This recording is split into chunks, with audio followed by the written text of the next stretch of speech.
Morning.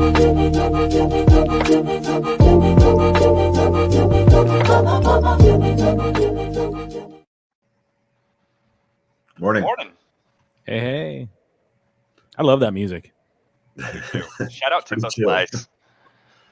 Timbo. The king. Hey everybody. How are things looking at your end? I got a lot to say, but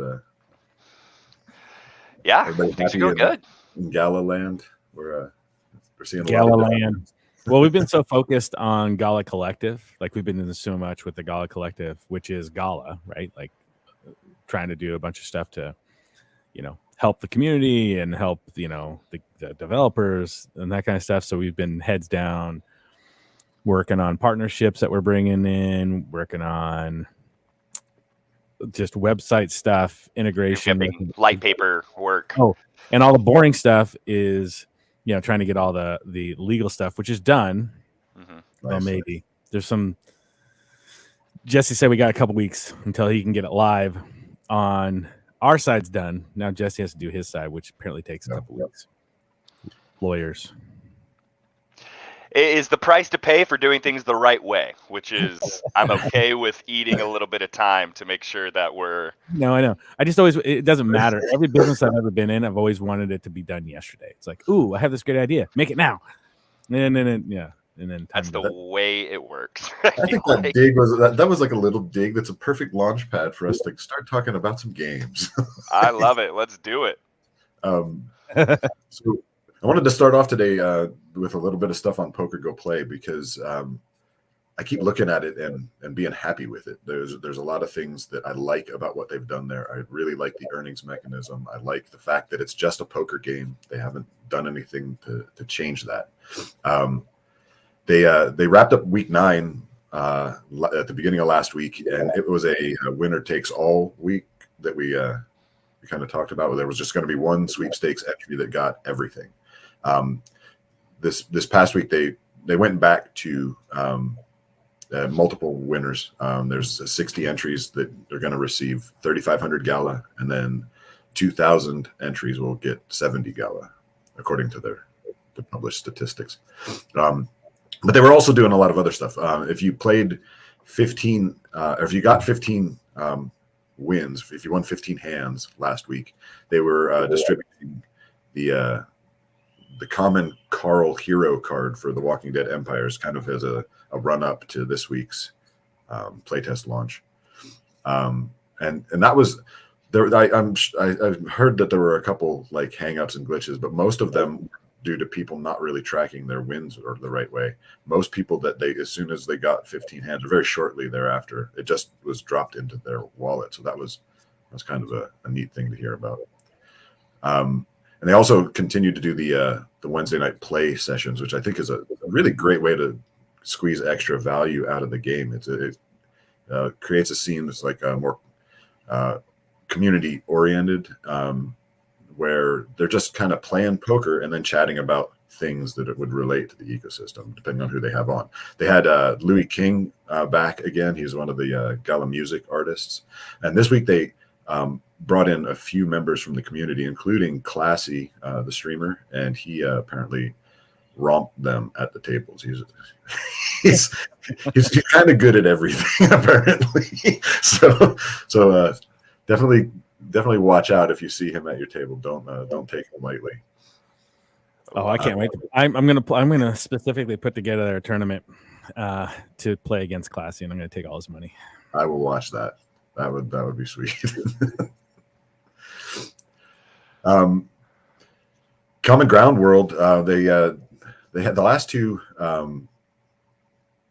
The last three, but definitely the last two tournaments were more the Halloween focus. They were bringing things together to try to celebrate the season. So last week was Trick or Treat bags, and they did a double reward tournament because there was a couple months back there was a tournament that had to be canceled due to tech problems, and so they just stacked the rewards that they were going to put from that week on with last week's rewards that were already scheduled, and so people that were able to place in the top 1,200 saw a nice little bump in their earnings.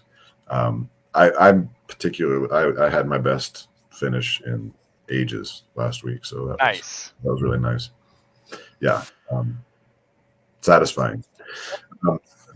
This upcoming week, they're switching from what they did trick or treat bags last week. They're doing pumpkin pies, which is very thematic as well, moving in towards Thanksgiving. But they, instead of just the gala rewards, they've got NFT rewards again. They suspended them for a time, but this week they're going to be distributing hasty tractor blueprints based on the rarity based on where you finish in the standings. This is another one that if I figure it out, I might have a really good shot on this one too. Nice. Anyway, not to boast, but it's the game that brought me in, and it's and I still play it. They also have the spooky Halloween decoration packs in the store. Now these are gotcha boxes. They're $10 each, and they're items that don't have any in-game utility and they don't have any earnings. They are just decorations. But they did say that some of them are going to be given away as Zeely rewards. Zeely is kind of like it's like a marketing tool, a community engagement tool where they track your activity, whether it's like watching different videos or retweeting or things like that, and you can gain points over time, and then they reward the people that it's similar to the tournament structure. You just have your top X get certain things, and so some of those who are participating in the Zeely, I don't know if it's a competition, but yeah, whatever. Participating in that, they're going to be given some of those Halloween decoration packs as rewards. Nice. So, yeah, anyway, as a player, I'm confounded by the idea of just putting a decoration in my town because I don't have room for it. But as they move back towards the casual game where there's the play and earn kind of stuff, and the towns that you're building are intended to persist longer than just the tournament, there might be some value to people that want to just like spruce up their towns. So I remember one thing that we had kind of talked about a little while ago that I think the idea had been floated around of the ability to potentially go and like see other people's towns and stuff, because that's kind of where I feel like that cosmetic skin type thing could come into play. Like, that's what people would do in Farmville or whatever it was. You'd go and see, oh, they have this collectible or whatever. Has there been any, or have you seen anything kind of regarding the ability to, see what other people are doing? They are actually continuing to talk about that. No, I haven't seen any demos of it personally, but Volcron keeps that balloon in the air in conversations. Okay. He didn't say anything about it this past week in the town hall that I can recall, but within the past couple weeks, that surfaced as something that it was actually something that Musashi pointed out in his interview on Ahead of the Game about 3 episodes ago, where he was saying that the workload of being able to especially with the things like Vox and how they are unique NFTs, that each of them has to be rendered uniquely. Each of them has to be uploaded. Just the workload of all of that is something that they have to deal with when they're implementing any kind of cross-platform stuff for sure. But even any NFT that they add to the game, it seems to be a heavier lift than we might be thinking. And as they move to something where someone could look into someone else's town, now you're not just sending it to one person, but you're sending it to another person, and they will most likely have 2 different machines that they're working from, one better than the other, and just making all of that work out so that people are being delivered the same content, they're seeing the same town running simultaneously. It's apparently tricky, and that's what, like, of all the places that like people bring criticism to them, as soon as it starts stepping onto the tech side, I drop out of that conversation because I have zero idea of how hard that is. You can talk to me about theory all day long. I'm pretty good on those fronts, but tech is something I'm not trained in. The other, let's look to another game that's live. Champions Arena. They started season 6 on November 1st, and there was a patch update on the same day in order to address some issues, but also to add the new content. There's a new battle pass that it has the hero Valshara. I guess the battle passes are a chance to win. I'm not quite clear on that, but the champions Beatrice and Luddy are the legendary champion pickup event, and so as you purchase new heroes from the store with the legendary packs, the legendary tokens, you have a chance of getting them. It's actually a heightened chance. So I guess the rarity there is I think it's epic through ancient, and so you can get, or maybe I think it's rare through ancient. So you can get any rarity as you open these packs, but there's like a 0.1% chance of getting a legendary a lot of times. And during these periods, they will heighten those percent chances for the featured heroes and or champions rather. And this time around, it's Beatrice and Luddy. I can remember playing with Luddy in the first playtest, and she was like really, really tough. Like she had a massive like AoE attack. It was just super useful. Nice. So I wonder if, again, anytime they add something new, it's an opportunity for the meta to shift, and we'll listen to the chatter and see how people are responding to the additions. Nice. Legacy also got a patch this past week. There were a bunch of different bugs. Some of them were things that were actually interfering with competitions. You know, it was almost like an exploit. And the main one, the one that seemed to be problematic for the most people, was about level 20. There's a challenge that requires you to enter 3 different events, and for whatever reason, those events weren't being noticed registered by the system as you were playing. And so a lot of people trying to get through that like quest or whatever however you term that, they were just burning gems trying to like place appropriately in those competitions, and they weren't getting credit for it. So they refunded, or there was some kind of compensations for the gems spent on those competitions, which is kind of nice because they if they placed well, they probably got something out of it, but they didn't get the ability to move deeper into the content. So they went ahead and gave people some gems there. And then for everyone, even if you hadn't engaged in that, they just sent 250 gems for kind of like for our trouble. You know, there were a bunch of other that's good little glitches, things that were crashing the game and stuff like that. So I'm assuming at its current point right now, I guess, and I know you're not super technically versed, neither the three of us are, but do you know if there's any speak for yourself? Yeah. I know how to check my email and send it. As he's sitting here typing up all the code for his own layer 1. Just like... I know how to use 2FA. Do you know if like the winners of these tournaments, is that being tracked on Gala Chain, or do you think that's just kind of database driven for the current time being? Well, I recall that like in early September when Cade was first starting to like bring our attention back around to Legacy, that one of the things that they were working on was the Gala Chain integration. Okay. So I realized that the NFTs themselves are on Gala Chain, and they have to be there in order to be noticed by the game or registered with the system. But I do think that there is at least some of the earnings components that would be on-chain information. I don't know if it's okay. So like one of the things that they're talking about with Rep, the the social media network that's being built on the chain is that everything happens on the chain.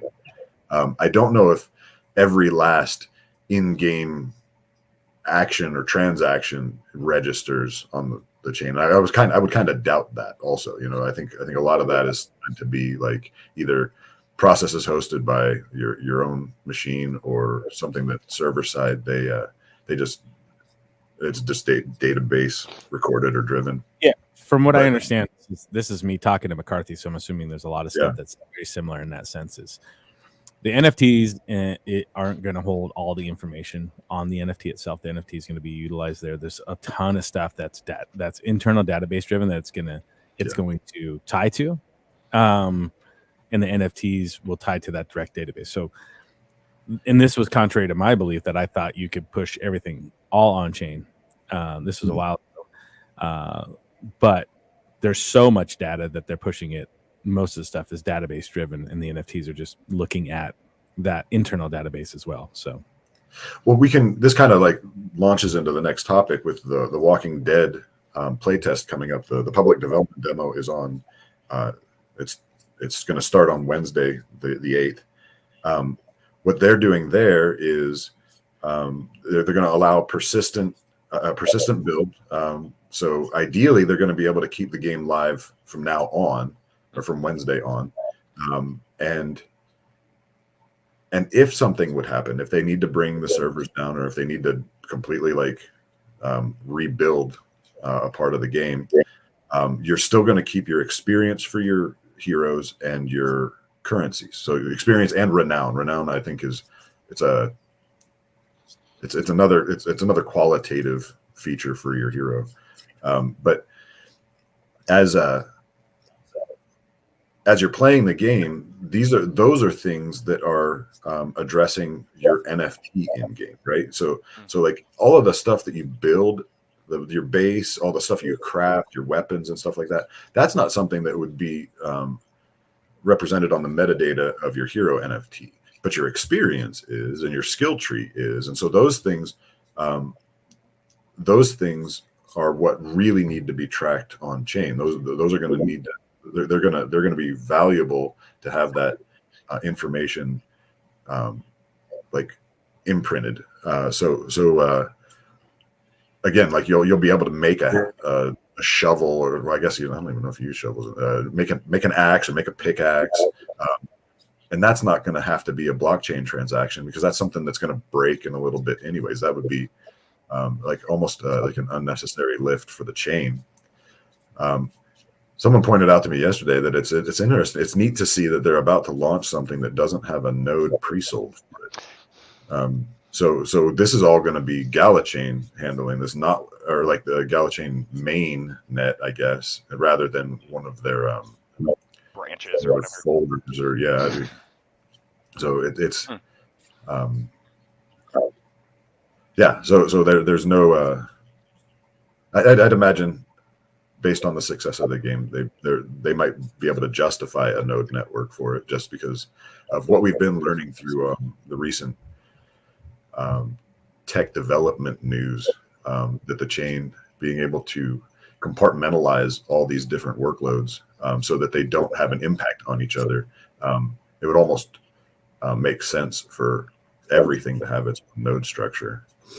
But I guess we'll wait and see. And again, I like the idea of it. Let's wait until it's justified. If you have millions of people playing this game, well, hey, let's find a way to support that and make sure that they can keep playing it without any hiccups. A node structure sounds really good, and then they can work out the economy for that. But I hope we're at the end of seeing these node sales well in advance of any kind of deliverable product.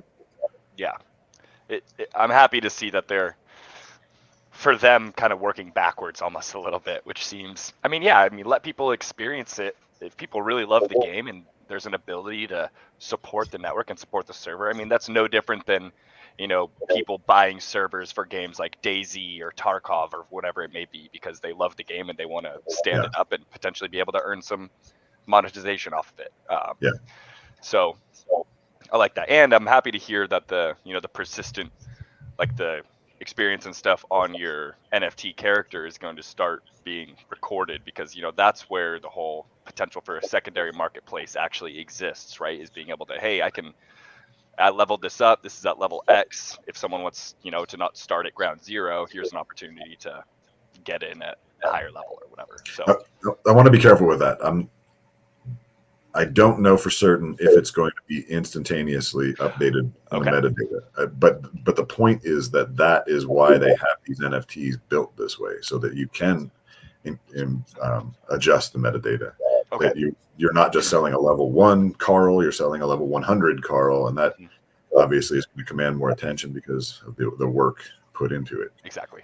Okay. So, but what I was trying to draw attention to there was the idea that is the kind of data that you do need. Like you need to have that kind of stuff tracked, because it is going to impact something that's already on the chain.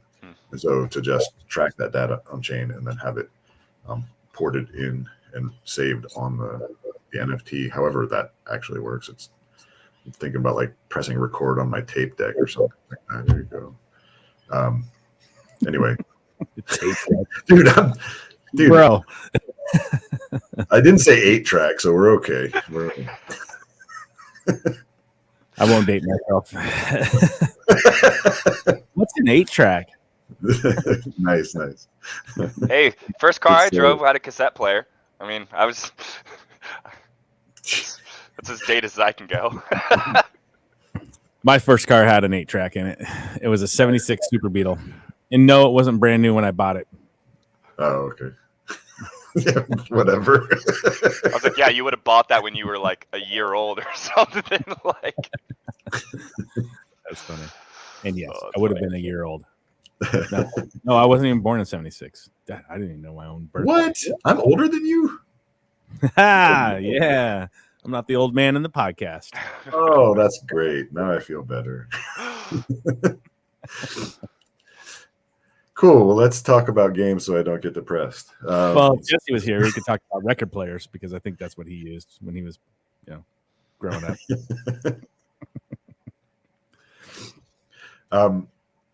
Spider Tanks had they're continuing their anniversary event. They're doing 2 weeks where you can log wins, and based on how many you get throughout the week, you enter different tiers for earnings with components and honor.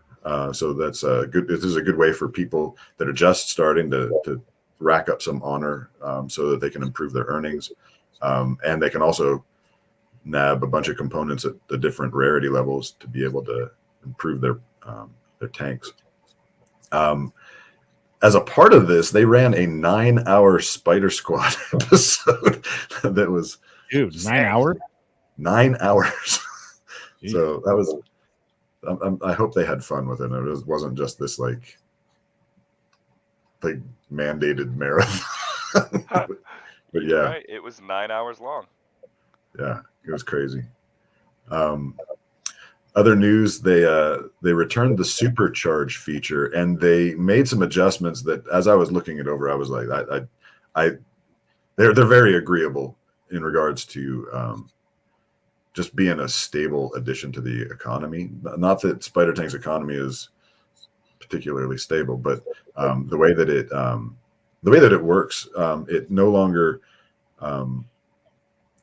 allows you to just like grab massive unexpected chunks of victory points.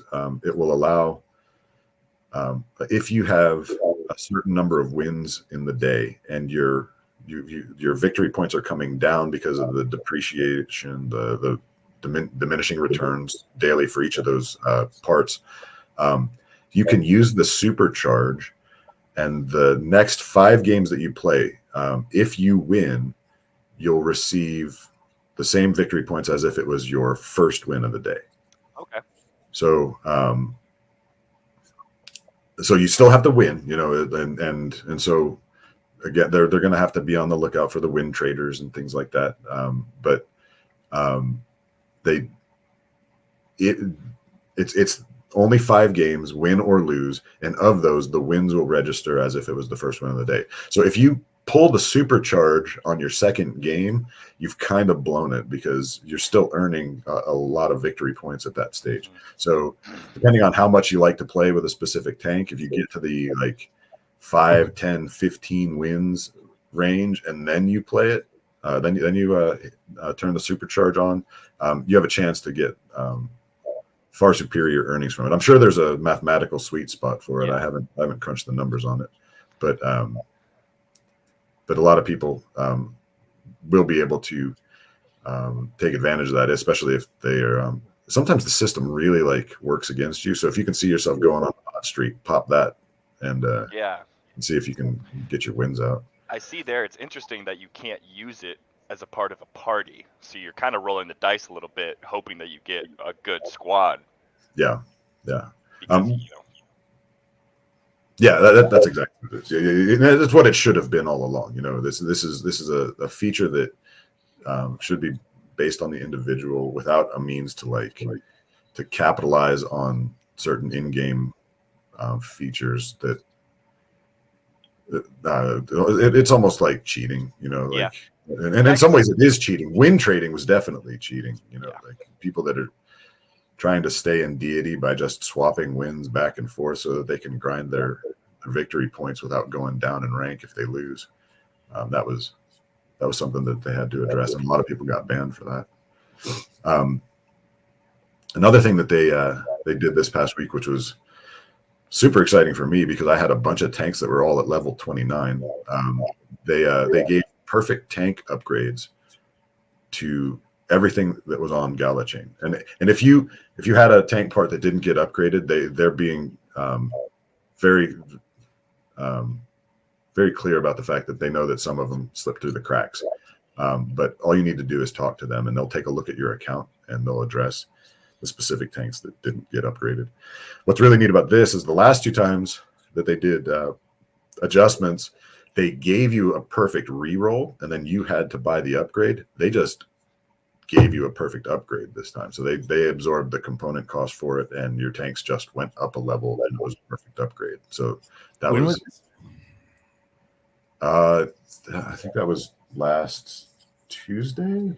Oh, interesting. Let me double check that. Check my tanks. Yeah, that's super cool.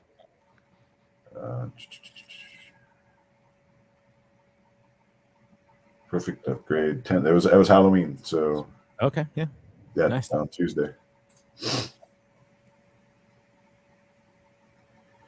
At least that's when they started rolling it out. It was one of those things that took a little bit of time because there's a lot of tanks to work with. Yeah. So if you get in there and you have any level 0 tanks on Gala chain, then that means that they slipped.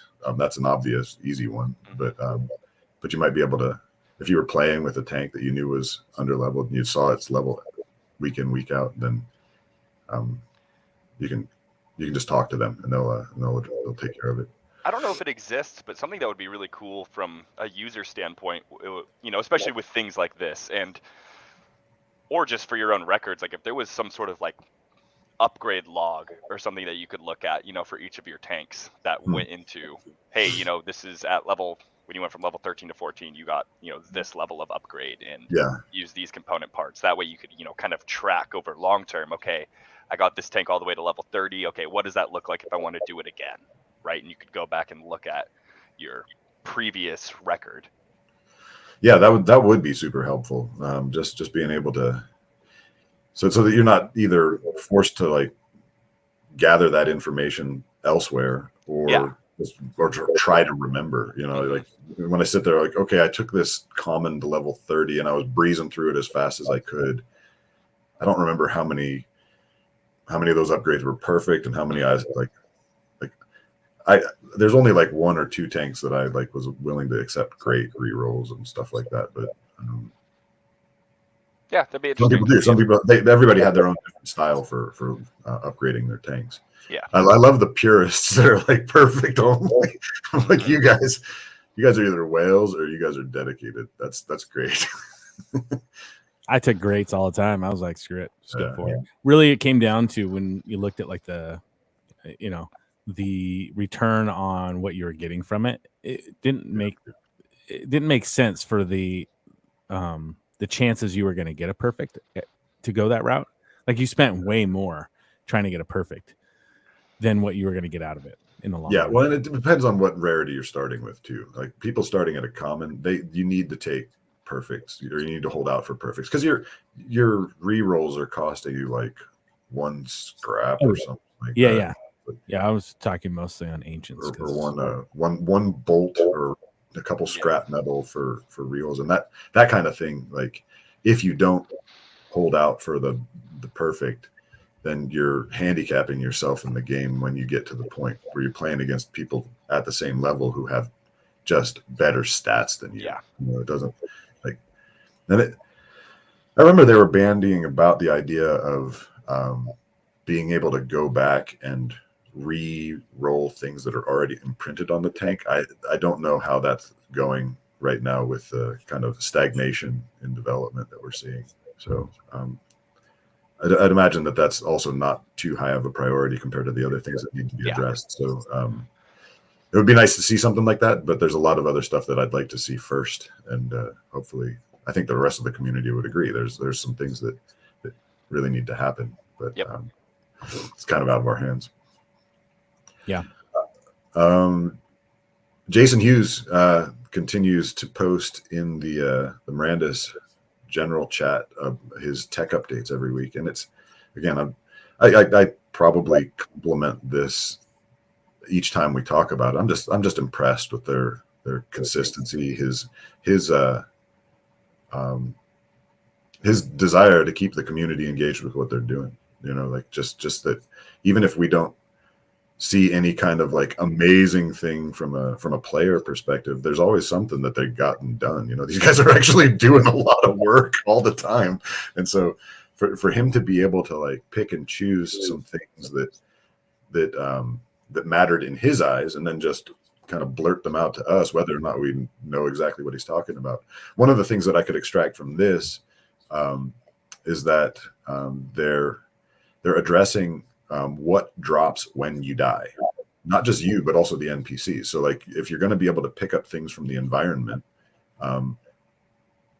like say the goblin still has 6 arrows, are all those 6 arrows going to be there for you to loot from him, or no? Or is there going to be some sort of restrictions on the types of things that you can pull off of an NPC when it dies, so that the I guess you could say the economy in general, but just so that things don't get out of control for people just like harvesting the entire game and then having that kind of ruin a marketplace setting, especially since arrows are going to be crafted. If people can just go out and kill a bunch of goblins and then dump goblin arrows on the market, that's going to be harder to get any value out of those archery stands. So, and then the seemingly most momentous news for Miranda's actually kind of got leaked out in ahead of the game. Episode 24 was supposed to be, or is billed as a tech takeover, where they just wanted to talk about Gala chain and the node ecosystem, kind of focus on that for a week. And so Benefactor came on, and he was working live with Bitbender to kind of address some of these things, and then they were answering questions from the community as well.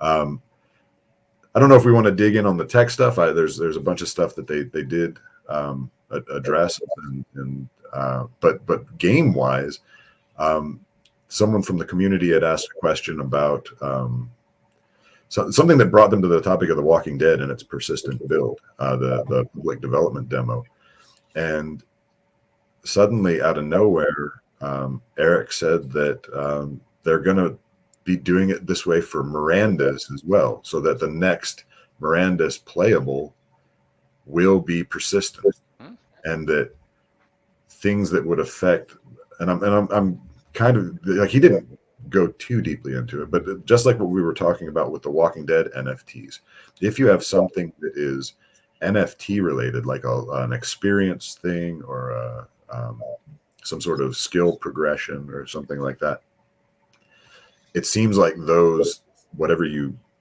garner in those categories, would be persistent as well if they, because it's very likely that whatever playable they bring up next time will have to come down. They're not. I don't know if they're to the point where they could launch like whatever zones they have as an alpha. And I'm not trying to fish for information if anybody knows anything either. I'm just saying that like even though they've accomplished so much, they themselves recognize that there's still a lot of work left to be done. So let me be clear here real quick. So Eric on Ahead of the Game said that Mirandus is just going to be a continual play test. Yeah. So like if you remember the last play. So I can confirm McCarthy told me the same thing. So nice. So I couldn't say anything until I hear it from if Eric said that on Ahead of the Game, so it's public knowledge. So basically, yeah. That's so awesome. that's the plan. That's what I've heard. So that'll be pretty. So the last play test was a lot of fun, and everybody was really sad when it had to come down. But we all understood because, like, they had a lot that they were building, and they and it was effort to maintain those servers as they were, and that actually, like, I can remember Jason Hughes was all over those. I don't think he slept that whole time, but like. This time they're going to bring up when they spin up the next playable, their intentions appear to be to just keep it up. That whatever has to be added, they'll do that. And things that I'm really curious as to how deep they're going to be with things like an experience progression or a skills progression for the next one. So that's. That's really what would matter from a standpoint of the persistent build, other than the ability to just have fun in the game. I mean, and there's plenty of people that just like they have the MMO mindset where they just want to be in there. They just want to be having fun, hanging out with people, going out and every once in a while going on some kind of raid or just harvesting meat from the deer, whatever it is that people enjoy. Like, that isn't like so much the competitive aspect of the game. It's just like the experiential aspect. Yeah. And I think with that, they're going to be able to add, pieces as you go, it's, you see how people are playing, you see what your roadmap is, and then you can adjust and maneuver as it goes and make the game just continue on and be fun. They'll have major upgrades as it goes, but I think it's really great they're going to have it going out. And honestly, I think they have a big opportunity here with Materium and the actual tokenomics that are going to come into play with Mirandus to make it big. Like I think they have the ability and opportunity if they did it the right way. And we've got like 2 people listening, or 1 or 0. Who knows? If they take it and they need to go big. I think they need to push a large exchange to push Materium. They need to make sure that they fund the actual like exchange itself, listing Materium on these exchanges. They need to create that economy to start big and not a slow roll in terms of like with Spider Tanks and Silk. It was very difficult for them to really push it out there.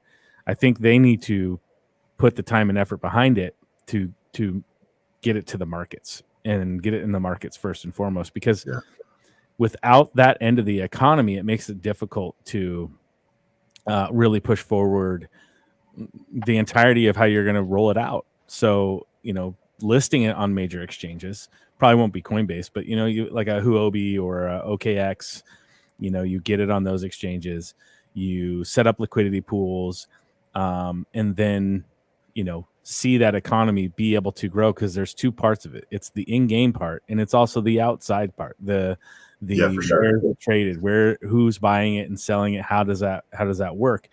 And not worry about the price of Materium in terms of what it is on the exchange, but how it interacts within the actual game itself. I think the problem a lot of times is they tie too much into, hey, it's we need to adjust the pricing in the store. No, like, it's the game. Like, make the game, and when people play it, they earn it and they can utilize it out there. If Materium goes to $10, Okay, great. Well, these things are really expensive. Guess what? You can still earn the same way within the game. Right. Yeah. So Nothing has I think changed about the way that the materium flows. right, exactly. And I think, and I know I've had conversations with some people that lean me to believe that that's kind of the way they're leaning is purely in-game economy of how that's going to operate. And then the external side, it's external. Yeah. Let's do $100 of Materium. Okay, well, guess what? That spell you're going to do inside there is $10,000. Who cares if it's $10,000?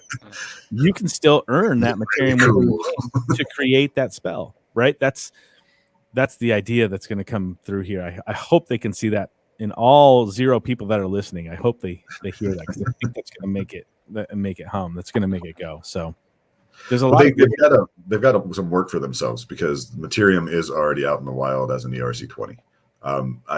I see what they're doing with things like Dirt, what they're doing with Dead Coin. They're storing them on the database and giving themselves a chance to tweak the economies so that there are the appropriate syncs that can kind of keep things relatively balanced. Now, obviously, you get in the middle of a bull run and people are just throwing money at everything, or you get in the middle of a bear run and the people are dumping everything. Those you're going to see market swings no matter what. But to be able to have a little bit more stability within the game and like utility for the token, that helps actually keep people interested in having it. At which point,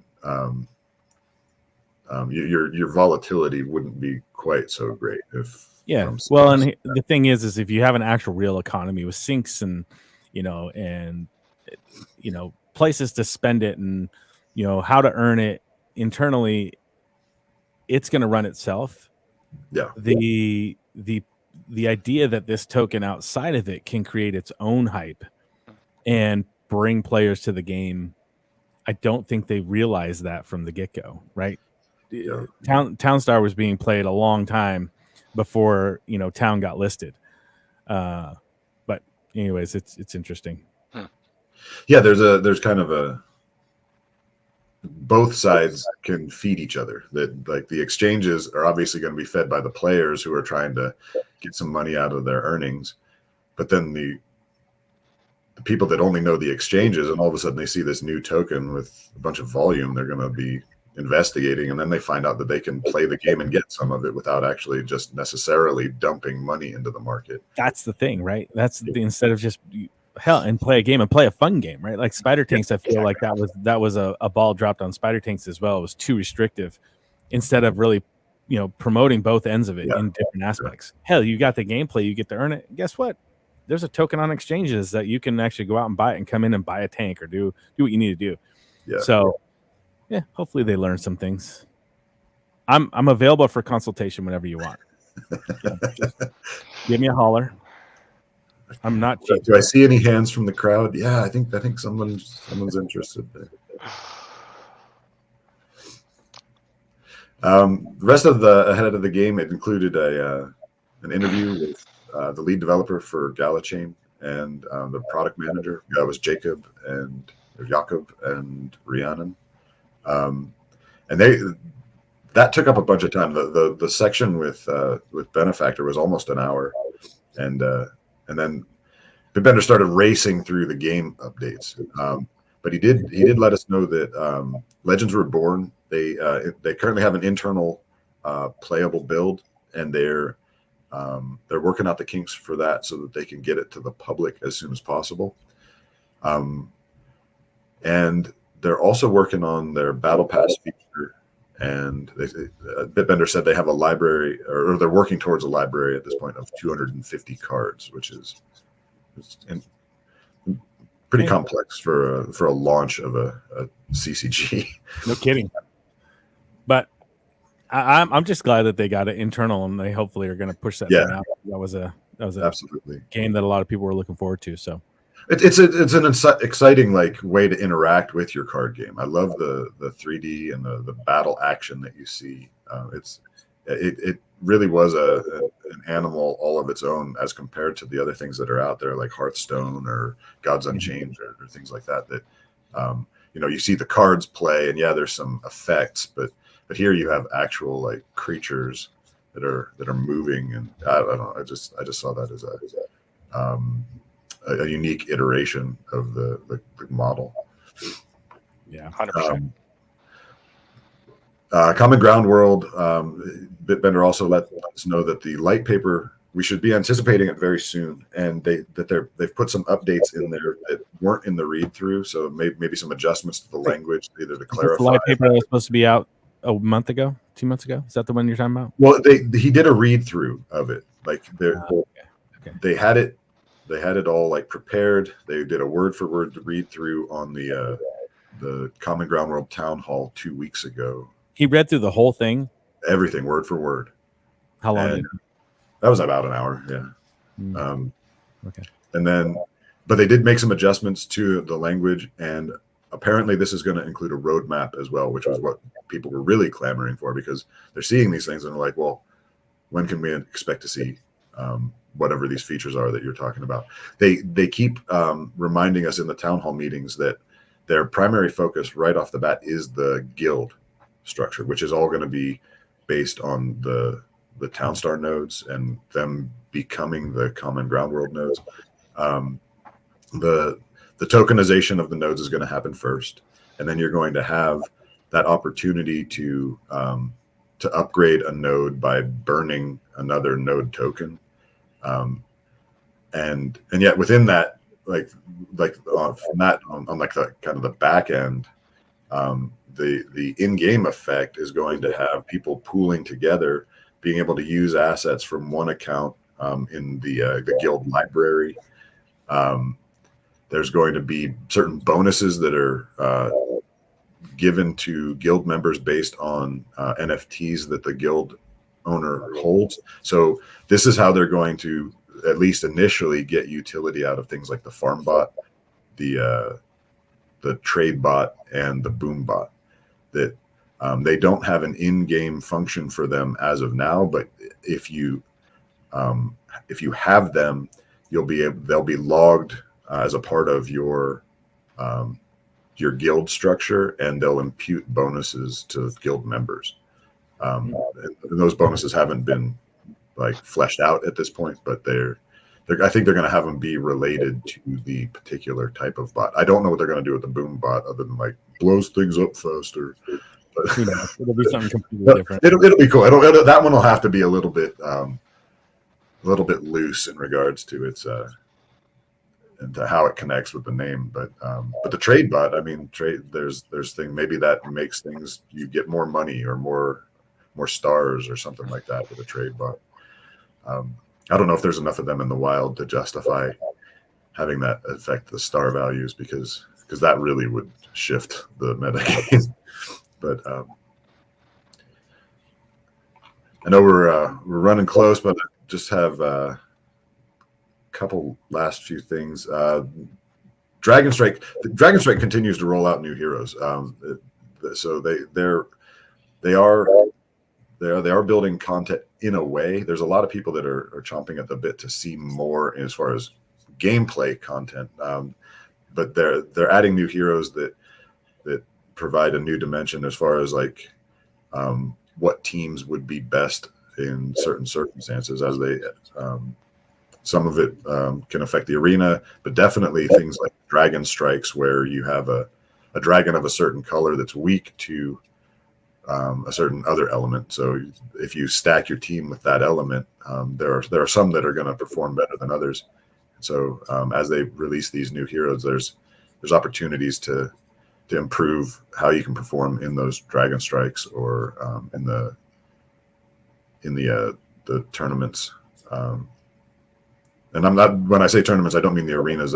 There's a tournament game feature where you're battling against it's NPC teams, but it's a more of a time-based thing where you want to take things down with the best amount in the best time, and also doing the best combo damage, things like that. You increase your points total through a bunch of different in-game mechanics. Then your points total is actually measured against other people's points totals, and that's how they That's how they determine the victors in that. And each of these things has like it's pretty deep with the different prize structures.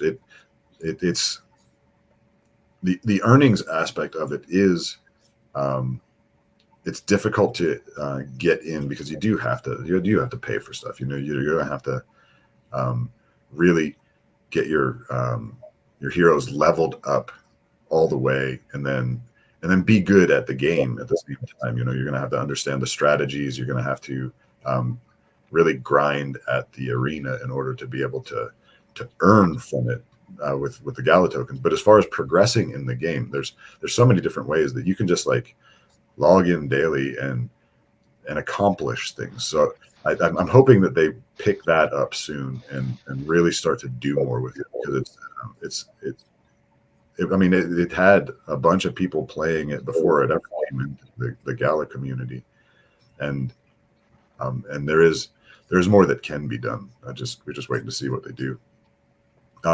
Get Plucked is everything is kind of like in the same state that it was since the launch, but they are working on making it so that you can use your feathers that you earn from game progress to actually unlock new chickens.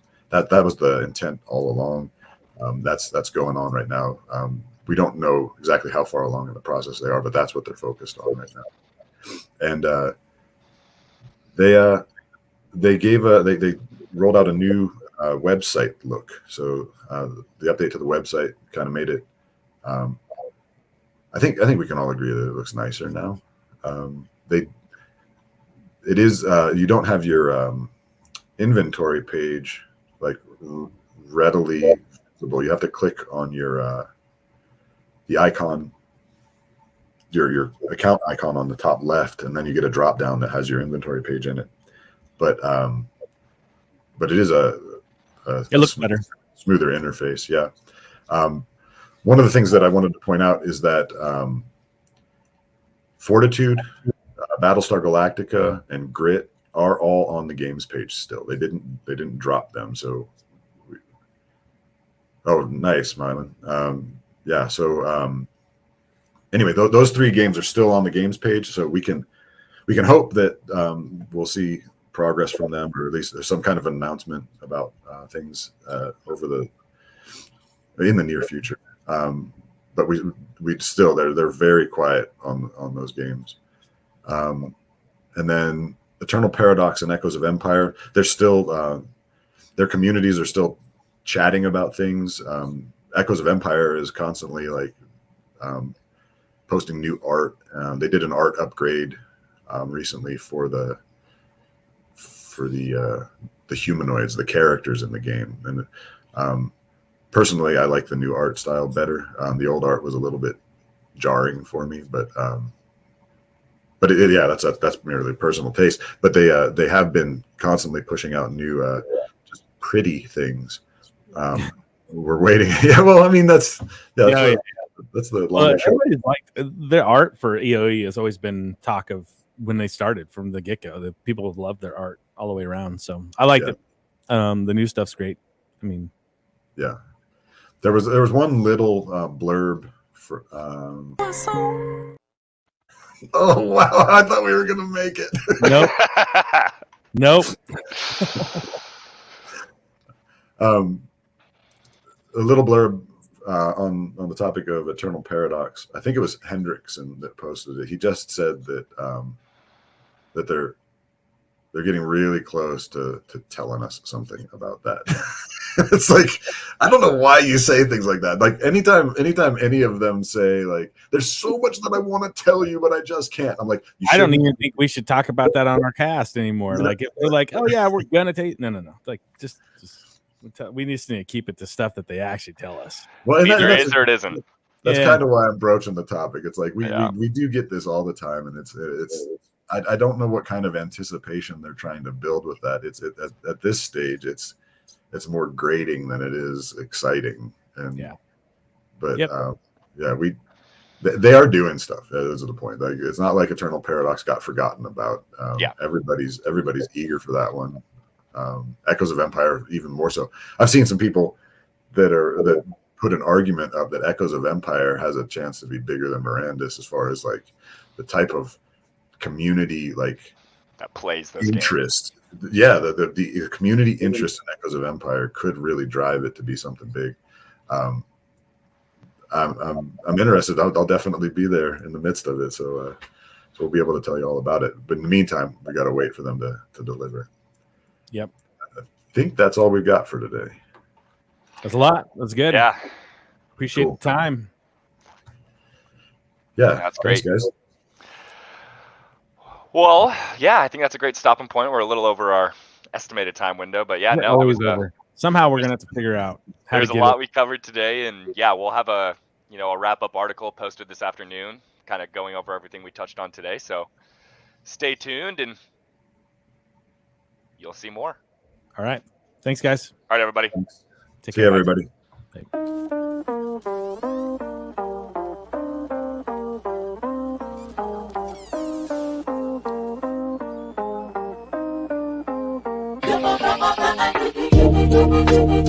Bye.